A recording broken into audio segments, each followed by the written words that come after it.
Hello everyone. ఈరోజు అలా నడుచుకుంటూ వెళ్తుంటే నాకు ఈ చెట్టు కనిపించింది. మనం ఫ్లవర్ వాజ్లో ఫ్లవర్స్ పెట్టినట్టుగా ఈ చెట్టు చుట్టూ చక్కగా చెట్టు నిండా ఫ్లవర్స్ పెట్టున్నాయి. ఇది ఏం చెట్టా అని చెప్పి దగ్గరికి వెళ్ళి చూశాను. చూడటానికి చాలా బాగున్నాయి, చాలా అందంగా అనిపించాయి.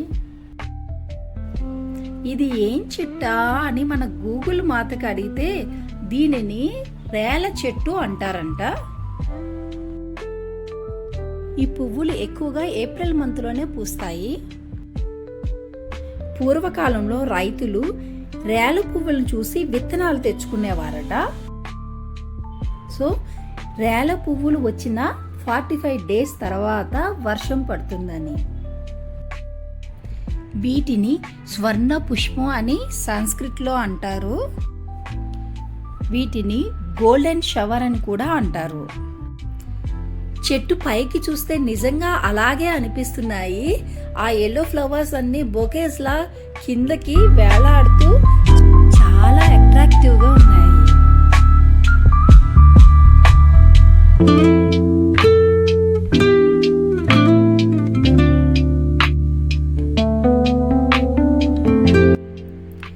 చెట్టు ఎంత అందంగా ఉందో దీనిలో అంత ఔషధ గుణాలు కూడా ఉన్నాయి.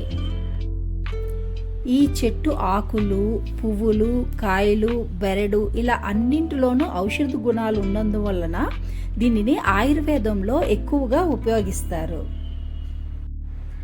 ఈ రేల చెట్టు పువ్వులతో కర్రీ కూడా చేస్తారు. ఈ పువ్వులని పెసరపప్పుతో కలిపి వండుతారు. దీని వలన మనకి రోగ నిరోధక శక్తి, మన బాడీ రెసిస్టెన్స్ కూడా పెరుగుతుందంట. ఈ చెట్టు ఆకులలో యాంటీ ఫంగల్, యాంటీ బ్యాక్టీరియల్ గుణాలు ఉంటాయి.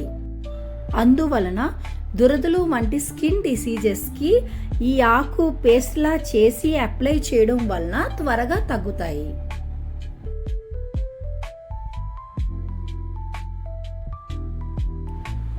ఈ రేల చెట్టు కాయల్లో ఉండే గుజ్జు తినడం వలన డైజెషన్ బెటర్ అయ్యి కాన్స్టిపేషన్ సమస్య కూడా తగ్గుతుంది.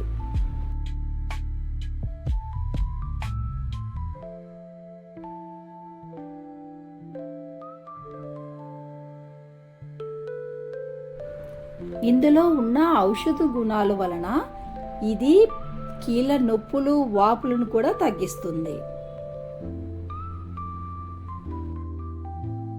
ఈ చెట్టు పువ్వులతో ఎంత అందంగా ఉందో దీనిలోని అంతే ఔషధ గుణాలు కూడా ఉన్నాయి. ఇవి మన ఆరోగ్యాన్ని చక్కగా కాపాడుతుంది.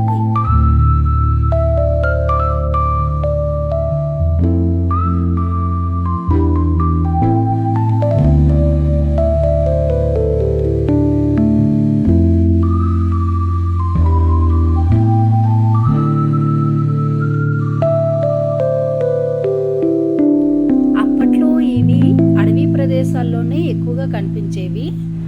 ఇవి ఎక్కువ మనకి ఈ ఏప్రిల్ మంత్లోనే ఈ పూల చెట్టు కనిపిస్తూ ఉంటుంది. ఇవి ఎక్కడైనా ఉంటాయి, పార్కులో ఉంటాయి,